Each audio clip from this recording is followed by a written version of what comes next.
Welcome to T ten cricket association. हाल ही में शुरू होने वाला है सीनियर टी10 चैंपियनशिप 2025, जिसकी शुरुआत होने वाली है 27 अक्टूबर से। इस बार हमारे साथ मौजूद हैं अवर टी10 क्रिकेट एसोसिएशन के कैप्टन मिस्टर राजशेखर मलिक। सबसे पहले तो स्वागत है राज आपका। Thank you sir. राज, जब हम क्रिकेट की बात करते हैं, जब हम टी10 क्रिकेट एसोसिएशन की बात करते हैं, आपको कितनी खुशी मिलती है टी10 क्रिकेट एसोसिएशन का नाम सुनकर? खुशी बहुत मिलती है क्योंकि अब जो पहचान है मेरी ज़्यादातर वो टी10 से ही है। आज लगभग हर कोई मुझे जानता है कि टी10 प्लेयर है और पिछले 4-5 साल से इसी एसोसिएशन से जुड़ा हुआ हूँ, तो बेनिफिट बहुत है। जैसा कि आपने कहा था कि एक अलग पहचान है, कुछ लोगों ने आपसे कभी ये कहा है कि इसको मैंने देखा है, ये टी10 खेलता है? हाँ, बहुत है। अपने जहाँ मैं सहारनपुर ज़िले से रहता हूँ तो वहाँ बहुत हैं ऐसे लोग। अब सहारनपुर नहीं, अब तो पूरे लगभग हर कोई जानता है कि हाँ भाई ये प्लेयर है। कह सकते हैं कि आपको अच्छा एक्सप्लोजर मिला है टी10 क्रिकेट एसोसिएशन खेलकर? जी हाँ, बहुत बढ़िया मिला है क्योंकि ये पहचान है। मान लो आपको अपने स्टेट से नहीं मौका मिल रहा है तो आपको कहीं तो आपको प्रेजेंट अपना दिखाना ही पड़ेगा। तो टी10 ने मुझे वो मौका दिया है अपना आपको एक प्रूव करने का कि हाँ मैं भी कुछ हूँ। तो आज ये है कि अपनी एक पहचान है। बात करें इस फॉर्मेट की, एक शॉर्ट फॉर्मेट है, आपको क्या लगा था और कैसे आपने हैंडल किया था जब आप टी10 क्रिकेट एसोसिएशन के साथ जुड़े थे? शुरू में थोड़ा सा था कि भाई छोटा फॉर्मेट टी10 10 ओवर का ही है, क्योंकि ज़्यादातर आप 40 ओवर के 50 ओवर के मैच खेलते हैं तो एकदम 10 ओवर में आना एडजस्ट करना मुश्किल होता है। मगर जब आप इसमें घुस जाते हैं, खेलते हैं, तो फिर धीरे धीरे फिर ये रवाज अब यह है कि अब ये ईजी लगता है। अब वे चीज़ बड़ी दिखती है, ये सबसे अच्छा लगता है कि हाँ ये ठीक है, जल्दी नहीं होता है और आप अलग ही दिखते हो सारों में, क्योंकि आपके पास मौका थोड़ा है, दिखाने के लिए बहुत है। इंटरेस्टिंग फॉर्मेट है जी। और इस बार आप बतौर कप्तान नज़र आने वाले हैं। अब टी10 की जो कप्तानी है वो आपके हाथों में सौंपी गई है। किस प्रकार से आपकी तैयारियां हैं? तैयारी पूरी है क्योंकि टीम में अच्छे मीडियम पेसर और कुछ अच्छे बल्लेबाज साथ में जुड़े हुए हैं जो सब लगे हुए हैं अपने काम पे, और जिम्मेदारी मुझे एक्स्ट्रा तो मुझे भी करना पड़ेगा क्योंकि जिम्मेदारी मेरे पास है, तो वो तो ग्राउंड पे दिखा देंगे। बतौर प्लेयर या बतौर कप्तान, किस रोल में खेलना आपको पसंद है? वैसे तो प्लेयर बन के आपके पास एक टेंशन फ्री हो जाएगा कि आप अपना करेंगे, पर कप्तान बन के आपको पूरी टीम को लेकर चलना पड़ेगा। खुद भी अच्छा करना है क्योंकि सबको लेकर चलना है और सबसे भी अच्छा करवाना है, और जब भी आप अलग दिखोगे टीम को साथ लेकर चलोगे। बतौर प्लेयर जब आप ट्रॉफी लिफ्ट अप करते हैं, बतौर कैप्टन जब आप ट्रॉफी लिफ्ट अप करते हैं, तो फिर कुछ अलग रहता है खुशी में? हाँ, वो तो रहेगा क्योंकि देखो कैप्टन के ऊपर सबसे ज़्यादा होना है सब कुछ अच्छा होगा जब वो सही कहा जाएगा और बुरा होगा जब भी सही कहा जाएगा।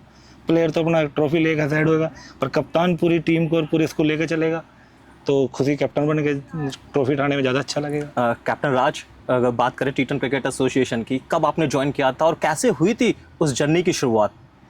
मैं 2022 में टी10 से जुड़ा था। ये मुझे पता लगा कि भाई ये संस्था है जो ऐसे प्लेयरों को मौका दे रही है जिन्हें कहीं कहीं मौका नहीं मिल रहा है, वो अपना इधर आके अपना आपको मौका दे सकते। तो मैं फर्स्ट टाइम मैं उत्तराखंड से जुड़ा था। वो सीज़न में 2022 में उत्तराखंड से सीनियर टीम में खेला। उसके बाद फिर मैं जूनियर टीम का एज ए मेंटोर भी रहा उत्तराखंड से। फिर नेक्स्ट सीज़न दिल्ली टीम ने मुझे हायर कर दिया, फिर दिल्ली टीम से खेला, दिल्ली सीनियर टीम से खेला, और अब जहाँ अवध टीम का मैं एज ए कैप्टन हूँ, इससे पहले मैं अवध टीम का एज ए मेंटोर जूनियर बच्चों के साथ रहा, जो उन्हें सिखा रहा था, बता रहा था। अब वही चीज़ सब कुछ अच्छी रही, इसी का बेनिफिट है कि आज मैं टी10 उसमें अवध टीम का कैप्टन हूँ। आपके फेवरेट प्लेयर की बात करें तो कौन है वो क्रिकेटर जिससे आप सबसे ज़्यादा लाइक करते हैं? Shane Watson. शेन वॉटसन को लाइक करते हैं। अब बात हो रही है कुछ इंटरनेशनल प्लेयर्स की, तो लीजेंड्स ही आपने खेला है वहाँ पर। एरन फिंच शायद आपकी टीम के कैप्टन भी थे। जी हाँ, उनकी कप्तानी में आपने खेला है। जी हाँ। और कुछ और भी प्लेयर थे। कैसा था वहाँ का माहौल जब आप इंटरनेशनल प्लेयर के साथ खेल रहे हैं, डगआउट शेयर कर रहे हैं, टीममेट हैं आप, क्या बातचीत होती थी और कैसा रहा था वो एक्सपीरियंस? देखिए, हर प्लेयर का सपना होता है कि वो अंतर्राष्ट्रीय प्लेयरों के साथ मैच खेले। वो सपना मेरा जब पूरा हुआ कि मैं लीजेंड इसमें खेला, एरन फिंच ऑस्ट्रेलिया कप्तान थे, यानी पूर्व भी थे, वर्ल्ड कप भी जितवाया था, तो आज उनके साथ ड्रेसिंग रूम शेयर कर रहा था, तो कुछ चीज़ें तो उनसे सीखने को मिली। फिर उसमें टीम में हमारे साथ कैस्ट्रो मफो थे जो जिम्बाब्वे से हैं, मगर उनके साथ ज़्यादा बॉन्डिंग अच्छी रही मेरी क्योंकि मस्ती करते रहे हम पूरे उसमें। और मनप्रीत गोर्नी थे, राहुल दीवान थे, उनसे बहुत कुछ सीखने को भी मिला क्योंकि 19 में इंडिया 19 भी रहे, खेले थे और वैसे भी रहे।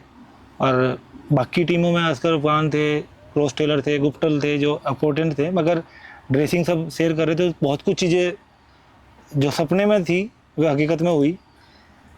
भाई सपना होता है हर प्लेयर का, भाई अपने अंतर्राष्ट्रीय प्लेयर के साथ खेलना। चलो भाई अब बड़े हैं, लीजेंड हैं, उनके साथ खेलने का मौका मिल रहा तो बहुत अच्छा लगा।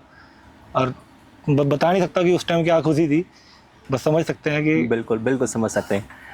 वहाँ से कुछ सीखने को मिला कि कैसे कप्तानी करनी है। अभी आप एक अलग रोल में नज़र आने वाले हैं, अवध की कप्तानी आपके हाथों में सौंपी गई है।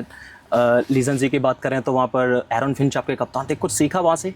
बहुत, हाँ, उनसे मैंने चीज़ें कुछ बहुत सीखी हैं कि किस तरह किस हैंडल से वे प्लेयरों को लगा रहे थे। मैं देख रहा था जितनी हमें है तो है, मगर आप अपने बड़े प्लेयरों के साथ जब खड़े होंगे तो उनसे बहुत कुछ सीखने को मिलता है। बताया उन्होंने, बहुत कुछ बताया भी था ग्राउंड ड्रेसिंग रूम में बैठ के, क्योंकि कुछ इंग्लिश और कुछ हिंदी उन्हें आती थी आईपीएल खेलने की वजह से, तो हिंदी में भी उन्होंने बहुत कुछ समझाया है। तो थोड़ा बहुत अच्छा माहौल मुझे महसूस हुआ है। फैंस का एक ये भी सवाल रहता है कि लैंग्वेज का क्या कुछ प्रॉब्लम रहता है प्लेयर्स के साथ, जैसे उन्हें हिंदी समझ में आती है या फिर किसी को इंग्लिश समझ में नहीं आ रही है, इंडियंस को कैसे कोऑर्डिनेट होता है उस समय? वैसे टीम के साथ होते हैं कुछ हमारे जो प्लेयर जो दोनों चीज़ें अच्छी कर लेते हैं। जैसे मैं इंग्लिश में थोड़ा वीक हूँ, पर यह है कि वो जिस तरह समझा रहे थे वो समझ रहा था, और हिंदी भी उन्हें आती थी तो उन्होंने हिंदी में भी बहुत कुछ समझाया था, मगर मेन ज़्यादातर वो इंग्लिश में ही बात कर रहे थे। मगर वो क्रिकेट वाली लैंग्वेज पकड़ी जाती है, वो पकड़ ली जाती है कि क्रिकेट क्या चल रहा है। आपने बहुत सारे ड्रीम कंप्लीट किए हैं अभी तक, जी कुछ और सपने जो अभी आपने देख रखे हैं जिन्हें पूरा करने की तरफ देख रहे हैं? हाँ, ये तो है कि अभी अब वो T10 के रहते हुए, T10 में खेलते हुए उम्मीद सारी चीज़ें वे सपने धीरे धीरे पूरे होने लग रहे हैं। भाई आपको फेम चाहिए, वो आपको मिल रहा है, आपको हर कोई जानता है, और 3 एसोसिएशन उसमें खेल चुका हूँ, और उम्मीद है कि आगे भी ऐसे ही बहुत अच्छी चीज़ें मिलती रहेंगी। और ये मुझे नहीं है तो हर जो यंग प्लेयर कहीं भी क्रिकेट खेलना चाह रहा है, नहीं मौका मिल रहा है, तो यहाँ एसोसिएशन में जुड़ जाए तो उसे वो सब चीज़ मिल सकती है जो वो चाहता है, और उसके लिए जुड़ना तो पड़ेगा। कैप्टन राजशेखर, आपके लिए एक आखिरी question, as a senior cricketer मैं बात करूँ आपसे, तो क्या मैसेज देना चाहेंगे आने वाले यंगस्टर्स के लिए? कि क्रिकेटर बनने की सोचें, ना कि खेलने की। खेलना आसान है, बनना मुश्किल है। बनने के लिए मेहनत करनी पड़ेगी, आपको प्रॉपर ढंग से किसी एकेडमी में अच्छे कोच के अंडर में रह के आपको पूरा अपने गेम पे ध्यान देना होगा, मेहनत करनी होगी, फिर धीरे धीरे आपको अपने स्टेट के लिए ट्राई करनी है। जो वहाँ से नहीं है तो ये इंडिया T10 एसोसिएशन हर स्टेट में अपनी उनकी अपनी संस्था हैं, आप वहाँ पे जुड़े, मिलें, वो सारी सुविधा, वे सारी चीज़ें यहाँ पे आपको मिलेंगी जो एक प्लेयर को चाहिए। आपका नाम है, आपको हर कोई देखेगा, आपको सर्च भी किया जाए तो आपको पूरी डिटेल आपकी निकल के आएगी कि हाँ भाई ये प्लेयर है। तो T10 खेलने से कोई वो नहीं है, जो भी चाहे। एक वर्ड में या कहें कि एक लाइन में अगर आप T10 क्रिकेट एसोसिएशन को संबोधित करना चाहें तो फिर क्या कहेंगे? ड्रीम पूरी करने का सबसे अच्छा रास्ता है, जो आपको कहीं मौका नहीं मिल रहा तो आप यहाँ आएँ, अपना सपना पूरा कर सकते हैं। आपके पास टैलेंट है तो वो यहाँ दिखेगा और आपको हर कोई पहचानेगा। थैंक यू कैप्टन, हमारे साथ जुड़ने के लिए। तो ये थे कप्तान जो कि आपको नज़र आने वाले हैं जल्दी। 27 अक्टूबर से शुरू होने वाला है सीनियर T10 चैंपियनशिप, और एक अच्छे क्रिकेटर के रूप में आपको नज़र आएंगे।